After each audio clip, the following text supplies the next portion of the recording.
The auctioneer's voice was a rhythmic, hypnotic drone, a sound as familiar to a Midwestern summer as the buzz of cicadas in the oak trees. It was the summer of 1976, and the air in Johnson County, Iowa, was thick with humidity and bicentennial optimism. Flags with 76 stitched onto them hung from porches, and talk at the co-op was about good corn prices and the future. But here, at the Miller Farmstead auction, the talk was about the past. Old man Miller had finally given up the ghost, and his sons, who'd long since fled to Des Moines for desk jobs, were selling off a lifetime of iron. I was there for one thing: a John Deere 7000 4-row corn planter. It wasn't new, not by a long shot, but it was a damn sight better than the old Alice Chalmers drill I was using, the one that dropped seeds about as accurately as a blind man throwing darts. The 7000 was simple, mechanical, and I knew every bolt and chain on it by heart. I'd worked on my neighbours enough times. With a little grease and a few new bearings, it would plant true for another 20 years. I stood at the back of the crowd, my arms crossed over my chest, trying to look disinterested. You never wanted to look too eager at an auction. It was like showing a full house in a poker game before the last bet. My hands were clean for a change, but the grease was permanently etched into the lines of my palms and under my fingernails, a farmer's birthright. I'd left my own John Deere 4020, a 68 model with over 10,000 hours on the tack, idling in the pasture, hooked to the disc. There was always work to be done. That's when I heard a different kind of sound, not the auctioneer's chant or the murmur of the crowd, but the arrogant grumble of a big new diesel engine. Roger Sterling pulled in, not in the muddy field designated for parking, but right up near the sale ring in his shiny Ford F-250. The truck was a 76, candy apple red, and it still had the dealer's sticker on the window. He wasn't pulling a trailer. He hadn't come to buy. He'd come to be seen. Roger swung out of the cab, a man who looked more like a salesman than a farmer. He wore new Wrangler jeans without a spot of oil on them and a crisp button-down shirt. He was my age, 32, but he acted like he was a generation ahead of everyone else. He was farming nearly 1,000 acres, most of it rented, all of it financed. His line of machinery was a testament to the First National Bank of Iowa City. He'd just taken delivery of a brand new International Harvester 1060C6, a beast of a machine with a factory cab, air conditioning, and an 8-track tape player. He was the poster boy for the get big or get out philosophy the university extension agents were preaching. He saw me standing by the hay rack and sauntered over, a smirk already playing on his lips. "Well, well, if it ain't Silas Blackwood," he said, his voice loud enough for a few of the nearby farmers to turn and look. "Come to pick through the boneyard?" I just nodded. "Roger." He gestured with his chin toward the line of faded green and red machinery. "Looking for parts for that museum piece you call a tractor? Or are you actually thinking of buying one of these relics?" "Might bid on that planter," I said, keeping my voice even. Roger let out a short, barking laugh. "That old thing? Si, for God's sake, it's 76. They make planters now that'll put a seed in the ground within a 1/4 inch of where you want it, every time. Air planters. You can cover 160 acres before lunch." "This one's paid for in cash," I said, "and it doesn't have an air compressor to break down." He shook his head, the smirk turning into a look of pity that set my teeth on edge. "You just don't get it, do you? You're sitting on 240 acres your daddy left you, free and clear. That's collateral, son.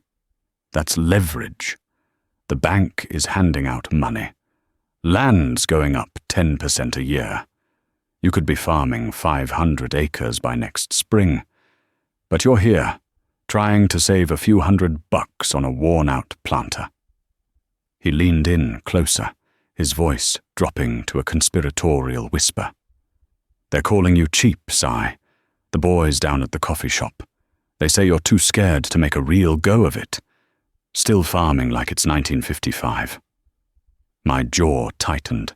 I could feel the heat rising in my neck. I looked past him, at the auctioneer who was now on the planter. I looked at the worn steel, the faded decals, the simple, honest engineering of it. Then I looked back at Roger, at his clean hands and his confident smile, a smile bought and paid for by a loan officer. I held his gaze. I'd rather be called cheap and own what I run than be called a good businessman and be owned by the bank. His smile faltered for a second, then returned, wider than before. Suit yourself. Don't come crying to me when that old iron leaves you stranded in the middle of planting. He clapped me on the shoulder, a gesture that was meant to be friendly, but felt like a dismissal. Some of us have a future to build. He walked off, glad-handing a few other farmers, the unofficial king of the new era. The bidding started on the planter. I waited, letting a couple of the older guys go back and forth. When it stalled at $600, I raised my hand. $700. Someone else bid $750. I came back with $8. It was more than I wanted to spend, but less than it was worth. The other bidder shook his head. The auctioneer's chant quickened. Sold. For $800 to Silas Blackwood. I let out a slow breath I didn't realize I was holding. As I walked to the clerk's trailer to pay my bill, in cash, I couldn't shake Roger's words. Was I a fool?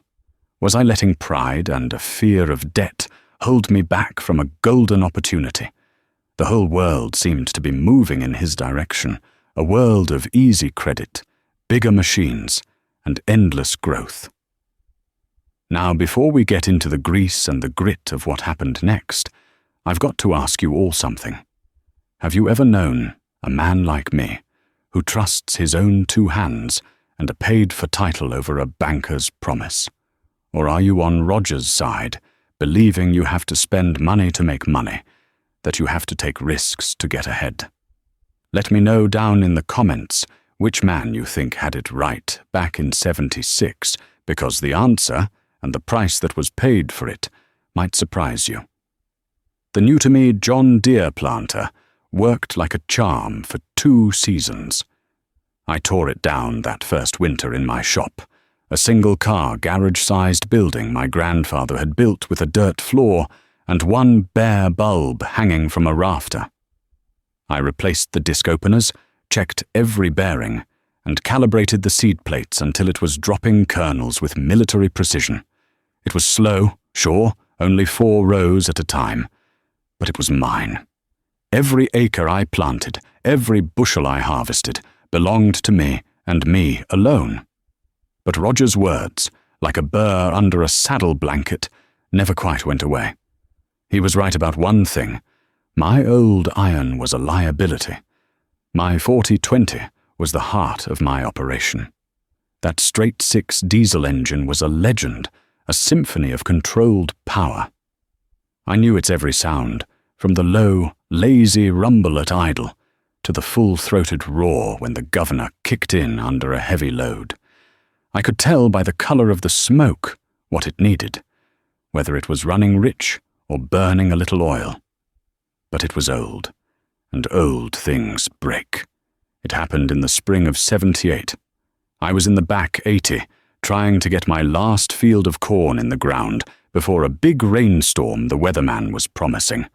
The ground was perfect, just the right amount of moisture, crumbling behind the disc just so. The 40-20 was pulling the 6-bottom plow, turning over the black Iowa soil.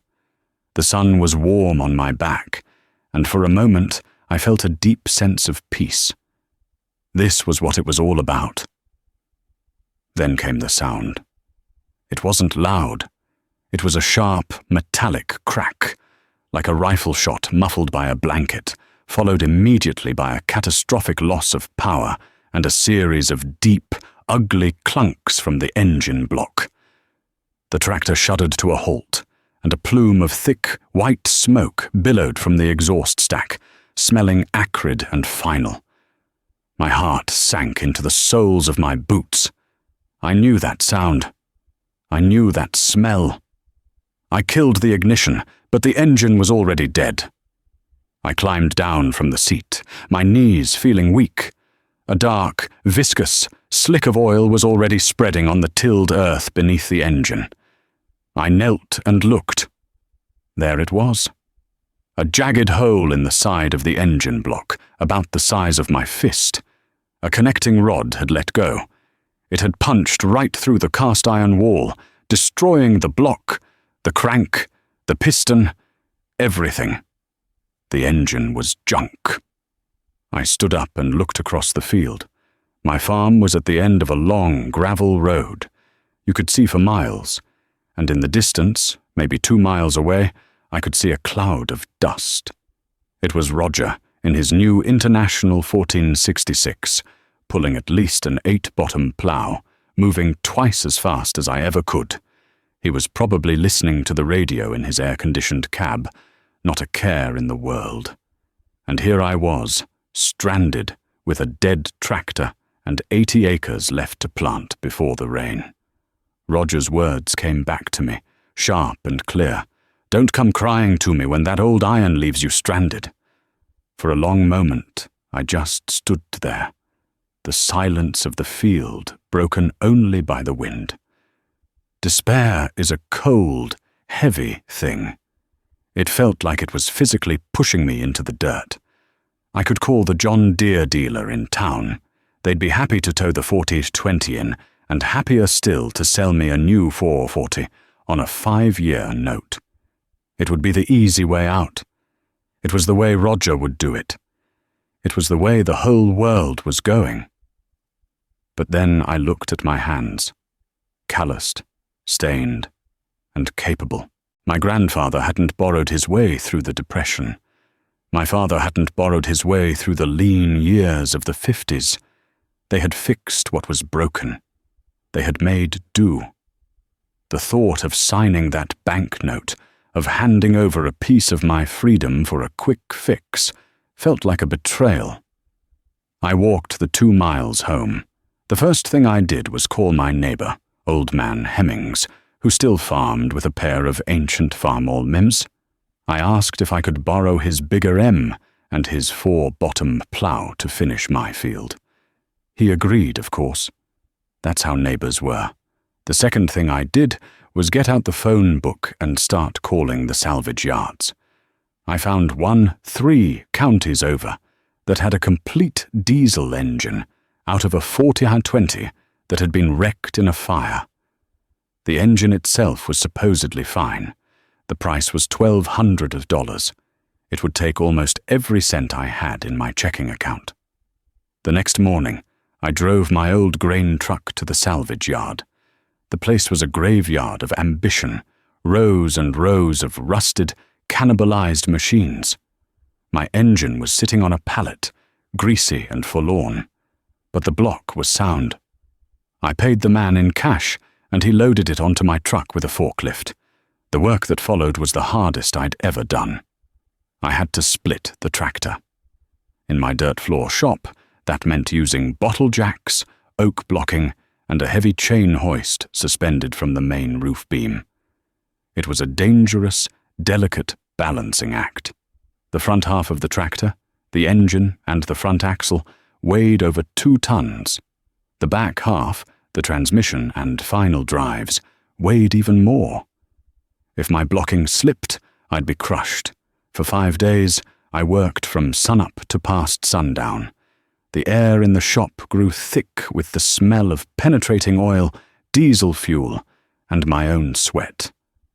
I wrestled with rusted bolts that hadn't been turned in a decade, using a 3-foot breaker bar with a pipe on the end for leverage, my muscles screaming in protest.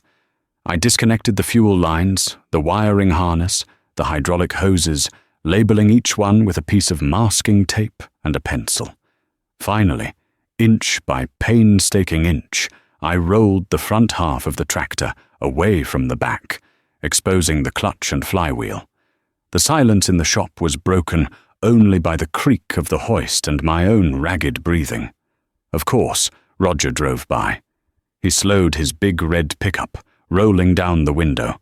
The cab of my dead 4020 was sitting outside the shop. He could see the whole operation. "Having a little trouble there, Si?" he yelled, that familiar smirk on his face. "Just a little maintenance," I yelled back, not giving him the satisfaction. He laughed. "Looks more like major surgery. You know, the dealer's got a brand new 440 on the lot. They're offering great financing." "I like this one just fine," I said, turning my back to him and grabbing a wrench. He peeled out, spraying gravel, the sound of his laughter hanging in the air. The new engine was a bear to install. It was a 1/4 inch off on the mounting bolts, and I had to use a porter power and a sledgehammer to persuade the frame rails into alignment. I cleaned every part before it went back on. I replaced the clutch, the pressure plate, and the throw-out bearing while I had it apart. Might as well. I lapped the valves and put in new gaskets everywhere. My hands were a mess of cuts, scrapes, and burns from the trouble light. I barely slept. I ate sandwiches standing up, but slowly, methodically, the tractor started to come back together. The final moment of truth came late on the 5th night. Everything was hooked back up. The fluids were topped off. I climbed into the seat, my body aching in places I didn't know I had. I turned the key. The starter ground. The engine turned over once, twice, and then it roared to life. It wasn't the same sound as the old one. It was a little rougher, a little louder, but it was alive. I let it warm up, watching the oil pressure gauge like a hawk. It held steady. I engaged the PTO, tested the hydraulics. Everything worked. I had done it. I had stared into the abyss of a bank loan and beaten it back with my own 2 hands. I finished planting the next day, just as the first drops of the storm began to fall. The late 70s were a strange time to be a farmer. On one hand, it felt like we were kings. The whole world wanted our grain. Prices for corn and soybeans were strong, climbing higher every year. Land values, which had been steady for a generation, suddenly exploded. A farm that was worth $500 an acre in 1972 was suddenly worth $1,500, then $2,000. The bankers, who used to be the most cautious men in town, were now the biggest cheerleaders. They'd come out to the farm, sit in your kitchen, and practically beg you to take out a loan. "Use that equity," they'd say. Land is the one thing they're not making any more of. It's a can't-lose investment. For a man like Roger Sterling, this was the moment he was born for. He became a local legend. He used his soaring land values as collateral to borrow more and more money, buying up every parcel that came for sale. He bought the old Miller place, the one where I'd bought my planter. Then he bought the 160 acres that bordered my farm to the south. His operation swelled to over 1,500 acres. His machinery line became a rolling showcase of the latest and greatest. He traded his 1466 for a massive international 4386, one of those 4-wheel drive articulated monsters that looked like it could pull a freight train. He bought a new Gleaner combine with an 8-row corn head. He built a new grain leg and a set of 50,000 bushel bins. His crowning achievement was a massive new machine shed, a Morton building of gleaming steel that was bigger than the high school gymnasium. He put up big mercury vapor lights on poles, and at night his farmstead glowed like a small city on the horizon. And me? I was Sideline Silas. That's the name Roger had given me, and it stuck. I kept farming my 240 acres. The good prices were good for me too. I had a few excellent years. My yields were solid, and with no debt payments the money went straight into my pocket. But I didn't leverage it. I didn't expand. I remembered my father's words. Never bet the farm, because one day you'll lose. Instead of buying land, I used the profits to make my own operation bulletproof. I bought a better, newer used disc, a John Deere 235, paying cash. I put a new steel roof on my barn and poured a concrete floor in my shop. I even bought a second tractor, a used International 856, so I'd have a reliable backup if the 4020 ever went down again. It was a good tractor, but I paid less for it than Roger paid in sales tax on his new Steiger. The rest of the money, the bulk of it, I put in the bank. Not in fancy investments, but in simple certificates of deposit. The interest rates were climbing, 5%, then 7%, then 9%. It seemed like a safe, responsible thing to do.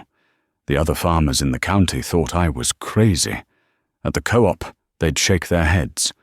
"Silas, you're sitting on a gold mine, and you're treating it like a garden patch," one of them told me. "Roger's gonna own this whole county by the time he's 40. You're gonna get left in the dust." Roger himself never missed a chance to remind me. He'd see me at the parts counter, buying a filter for my old 4020, and he'd say, "Still patching up that junk heap, Si? I just signed the papers on another 80 acres. You ought to get in while the getting's good." He wasn't just confident, he was righteous. He truly believed he was on the right side of history, and I was a fossil, a relic of a bygone era. And for a while, it was hard to argue with him. Every sign pointed to him being right. The papers were full of stories about the farming boom. The government was encouraging us to plant fence row to feed the world. Inflation was making debt cheaper every year. You were paying back loans with dollars that were worth less than the ones you borrowed. My discipline felt less like wisdom and more like cowardice. I remember one evening in the fall of 1979, standing at the edge of my property, looking across the fence line at the land Roger had just bought. He was out there, running his new combine under the bright lights, harvesting corn late into the night. The sheer scale of his operation was breathtaking. The roar of his machinery was the sound of modern, aggressive, successful farming. I stood there in the quiet darkness, the only sound being the chirping of crickets. The contrast was stark. He was the future. I was the past. But that same week, a letter came from the bank. It was a form letter, sent to all their customers. It was a notice about their new CD rates. At the bottom, in small print, was a paragraph about lending. It mentioned that the new chairman of the Federal Reserve, a man named Paul Volcker, was committed to fighting inflation, and that farmers should expect variable interest rates and market volatility in the coming year. I read it twice. Variable interest rates. That was new. All the farm loans I'd ever heard of were fixed. You knew exactly what your payment was for the life of the loan. This was different. This was uncertain. That night, I looked out my window again at the glow from Roger Sterling's farm. The lights seemed a little harsher, a little more desperate. I thought about the mountain of debt he must be carrying, all tied to the price of corn and the whims of men in Washington and on Wall Street. A cold knot formed in the pit of my stomach. It was a feeling I knew well, the feeling of a farmer looking at a clear blue sky and smelling a storm that was still 100 miles away. The boom times had been loud and glorious, but for the first time I could hear the silence that was coming after. The first sign of trouble wasn't a letter from the bank or a headline in the paper. It was the sky. The spring of 1980 started dry and stayed that way. The clouds that gathered on the horizon were thin and wispy, promising nothing. By June, the corn in my fields, which should have been shoulder-high and a deep, lustrous green, was barely up to my waist, its leaves curling inward during the heat of the day, a thirsty plant's silent scream. The ground, that rich black Iowa loam, turned to a fine grey powder that puffed up around my boots with every step. My old 4020 didn't seem to mind the heat. It chugged along, pulling the cultivator through the rows, its wide front tires kicking up dust. With no rain, the weeds were just as thirsty as the corn, and it was a battle to keep them from stealing what little moisture was left in the subsoil. The work was slow, hot, and discouraging. Every pass was a reminder of the crop I wasn't going to have. Roger's operation was feeling the strain in a different way. His big machines were built for speed and scale, not for a delicate dance with a struggling crop. I saw him one afternoon from my fence line.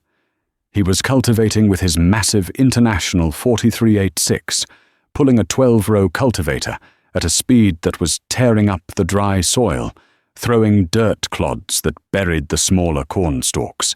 He was farming angry, trying to conquer the drought with horsepower. Then, one sweltering afternoon in July, I saw his big articulated tractor sitting silent in the middle of his field, a quarter-mile from the road. It sat there the next day, and the day after that. The dealer's service truck was parked beside it, two mechanics in sweat-stained overalls crawling over the engine like ants on a dead beetle. The gossip at the co-op was that the turbocharger had failed, sending shrapnel through the entire engine. It was a $12,000 repair, and the parts had to be ordered from a regional depot, meaning he was down for a week during a critical time. I thought of my own engine rebuild 2 years prior. It had cost me $1,200 and 5 days of my own sweat. Roger's breakdown cost him 10 times that in cash and lost time, all because his machine was too complex for a farmer to fix with his own 2 hands. The first crack in his gleaming steel empire had appeared. The second blow came not from the sky, but from the radio. President Carter had announced a grain embargo against the Soviet Union. To a farmer, that was like telling a factory owner his biggest customer had just vanished. The markets panicked. The price of corn, which had been hovering around $3 a bushel, collapsed. It fell to $2.50, then $2.20. The price we were paid for our crop was being dictated by men 1,000 miles away, playing a game of politics we couldn't control. The drought broke in August with a series of violent thunderstorms that flattened what was left of the corn. The harvest of 1980 was a disaster. My yields were cut by 1/3. But with my low overhead, I broke even. I didn't make any money, but I didn't lose any either. My savings in the bank, earning a surprising 10% interest, were my only real profit that year. For Roger, it was catastrophic. He had the same poor yields, but he had massive loan payments to make, payments calculated on $3 corn and 200 bushel an acre yields. He was paying for his brand new combine, his grain bins, and the land he'd bought at $4,000 an acre, all with corn that was worth less than the cost of producing it. The whispers at the coffee shop started to change. The talk was no longer about Roger's new tractor, but about how many times the banker had been seen driving out to his farm. The admiration in their voices was gone, replaced by a nervous, hushed concern. It was the kind of tone men use when they see a neighbor walking toward a cliff's edge. Roger stopped coming to the coffee shop altogether. The king had retreated into his castle, but the walls were beginning to crumble. The winter of 1981 was bleak. The snow covered the fields, but it couldn't cover the sense of dread that had settled over the county. The letters from the bank started arriving in mailboxes. They were no longer friendly offers of credit. They were stark, formal notices. The prime interest rate, set by the Federal Reserve, had climbed to 15, then 18, then an unthinkable 21%. My variable rate CDs, which I had bought as a safe, conservative investment, were suddenly my lifeline. The interest checks I was receiving were substantial, enough to pay my property taxes and buy seed for the next season. I was earning more from my savings than many farmers were earning from their land. The very thing Roger had mocked me for, my caution, my refusal to leverage, was now my salvation. For Roger and hundreds like him, those same interest rates were a death sentence. His loans, the ones the banker had assured him were standard practice, were almost all variable rate. His operating note for seed, fuel and fertilizer jumped to 22% interest. The payments on his land and machinery doubled, then tripled. He was being crushed by an invisible, unstoppable force. He was a strong man, a smart man, but he was trying to fight a mathematical hurricane. The first farm auction signs started appearing that spring, nailed to telephone poles along the gravel roads. The names on them were familiar. Men I'd gone to school with, men who had followed the advice of the experts and bet everything on the promise of endless growth. Now their lifetimes of work were being sold off on the courthouse steps. It was a plague, silent and swift. Roger fought it for as long as he could. He sold off a smaller tractor, then his new pickup. He tried to sell a parcel of land, but there were no buyers. Land values were in free fall. The 80 acres he'd paid $300,000 for just a few years earlier wouldn't bring $100,000 now. He was trapped. The collateral that had been his ladder up was now the anchor pulling him down. One day, in the fall of '82, I was at the parts counter at the dealership, picking up a new set of plowshares. Roger came in. I hadn't seen him up close in over a year. He looked like a different man. The confidence was gone, replaced by a hollow-eyed exhaustion. His shoulders were slumped, and he'd lost weight. He was there to argue with the service manager about a bill for a new hydraulic pump on his combine. He didn't have the money to pay it. His voice, which had once been so full of booming certainty, was quiet and strained. He saw me standing there, and for a moment, a flicker of the old arrogance returned, a flash of defiance. But it died as quickly as it came, replaced by a look of sheer, defeated shame. He turned and walked out without his parts. He knew, and he knew that I knew, that it was over. The auction notice for Sterling Farms appeared in the paper 2 months later. It was the biggest sale the county had ever seen. 1,500 acres in 6 parcels. A full line of late-model international harvester machinery. A 4-bedroom house. A lifetime of ambition to be sold to the highest bidder. The date was set for a cold, windy Saturday in March of 1983. I circled it on my calendar. I wasn't going to gloat. I was going as a witness and to see a promise I had made to myself fulfilled. The day of the Sterling auction was grey and bitter, with a raw wind that cut through your coat. The crowd was huge, bigger than any I'd ever seen. They weren't just neighbours. There were bankers in suits, investors from the city, and farmers from 3 states away, all drawn like vultures to the carcass of a fallen giant. The mood was sombre, respectful in the way people are at a funeral. Everyone there knew that Roger's fate could have been their own. His machinery was lined up in the massive yard in front of his gleaming Morton building, the one that had glowed like a city on the horizon. Now it just looked like a cold, empty warehouse.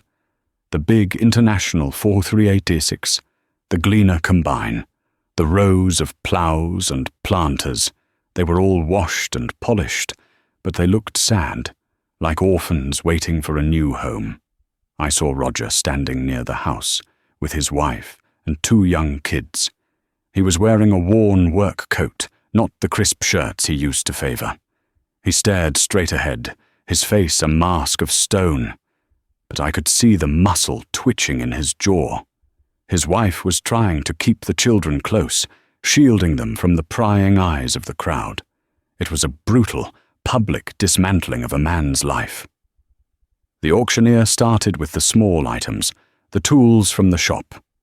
I bought a heavy-duty bench vise and a set of welding clamps, paying in cash. Then came the machinery. The big tractors and the combine brought pennies on the dollar compared to what Roger had paid for them. The bankers stood by, writing down the figures on their clipboards, their faces grim. Every dollar the sale came up short was a dollar Roger would still owe them. Finally, it was time for the land. They sold it parcel by parcel. The homestead went first, 160 acres with the house and all the buildings. A corporate farming outfit from Illinois bought it. Roger's wife broke down then, turning her face into his shoulder. He just stood there, patting her back, his own eyes glistening in the cold sunlight. The last parcel to be sold was the 160 acres that bordered my farm to the south. It was the old Hemmings place, good, flat, black ground. It was the piece of land I had watched Roger plow and plant for years, the symbol of his grand ambition. The auctioneer started the bidding. "Who'll give me $500 an acre?" he chanted, his voice echoing in the cold air. A few hands went up. The price climbed slowly. 600, 650. The bidding was sluggish. No one had cash, and the banks weren't lending. At $700 an acre, it stalled. The auctioneer worked the crowd, his eyes scanning for any sign of a bid. 700 once, 700 twice. I took a deep breath. I had spent the day before at my bank, cashing in the certificates of deposit I had held for the past 5 years. The cash, a certified check for the full amount, was in the inside pocket of my coat. I raised my hand. 750, I said, my voice clear and steady. A murmur went through the crowd. A few heads turned to look at me. Sideline Silas, the man who was too cheap to buy a new tractor. The other bidder, an investor in a camel hair coat, looked irritated. He bid 800. I came right back. 850. I wasn't going to play games. I knew what the land was worth to me. I knew what I could afford to pay in cash and still sleep at night. The investor conferred with his partner. He shook his head. The auctioneer looked at me. Sold. For $850 an acre to Silas Blackwood. I walked to the clerk's table, my legs feeling strangely light. I endorsed the check and handed it over. The land was mine, free and clear. I had just doubled the size of my farm, not with a banker's money, but with my own patience and hard work. As I was walking back to my truck, I passed Roger. He was standing alone now, by the empty fuel barrels. He looked at me, and I expected to see anger or resentment or even hatred in his eyes. But there was none. There was only a profound, bottomless weariness. "Silas," he said, his voice raspy. "Roger," I nodded. "You got the South Quarter, I hear," he said. "Good land. You'll do well with it." "It is good land," I said. "I'm sorry for how it happened." He managed a wry, broken smile. "Don't be. You were right. I was wrong. It's as simple as that." He looked down at his own hands, clean for once, and then at mine, stained with the grease from the plowshares I'd been working on that morning. "I listened to the men in suits," he said, more to himself than to me. I should have been listening to the old men in overalls. We stood there for a moment in silence. The auctioneer's voice droned on in the background, selling off the last of his possessions. "What will you do now?" I asked. He shrugged. "The bank took everything, but they'll still come after me for the difference. A deficiency judgment, they call it. We'll have to declare bankruptcy. Move to town, I guess. I hear the factory is hiring." The thought of Roger Sterling, the king of the county, working on an assembly line, was a staggering fall from grace. An idea came to me then, not out of pity, but out of a sense of neighborliness that had been all but forgotten in the boom years. "Roger," I said, "I'm going to need a hand farming that new ground. My 40/20 is good, but it's not getting any younger, and neither am I. The pay won't be great, but it's honest work. I could use a man who knows that land." He looked at me, his eyes widening in disbelief. For the first time that day, a flicker of something other than despair crossed his face. He swallowed hard. "You'd do that? After everything? After how I treated you?"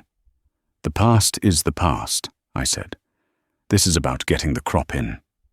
He nodded slowly, the weight of the world seeming to lift just a fraction from his shoulders. "I'd like that, Silas," he said, his voice thick with emotion. "I'd like that very much." Roger worked for me for the next 5 years. It wasn't easy for him, taking orders where he used to give them, riding on the fender of my old John Deere instead of in the climate-controlled cab of his own machine. But he was a hard worker and a good farmer. He taught me things about new seed hybrids, and I taught him how to rebuild a hydraulic cylinder and save himself a $500 repair bill. We never talked about the auction again. We didn't have to. The farm crisis slowly receded. Prices stabilized. Land values began to creep back up. By the late 80s, things were starting to feel normal again. Roger eventually saved up enough to rent a small farm of his own a few miles away. He farmed it with older, used equipment that he paid for with cash. He never borrowed another dime from a bank. I continued to farm my 400 acres. I never got any bigger. I bought a slightly newer tractor, a John Deere 4440 with a cab, but I paid cash for it. I kept the old 40/20, the one with the salvage yard engine, for lighter work. It felt like an old friend. My son, David, grew up turning wrenches with me in that shop. I taught him how to read the land, how to listen to an engine, and how to tell the difference between a salesman's promise and a true thing. When he was a teenager, he asked me why we didn't have a big new tractor, like some of the neighbors were starting to buy again. I took him out to the machine shed and laid my hand on the warm hood of the 40/20.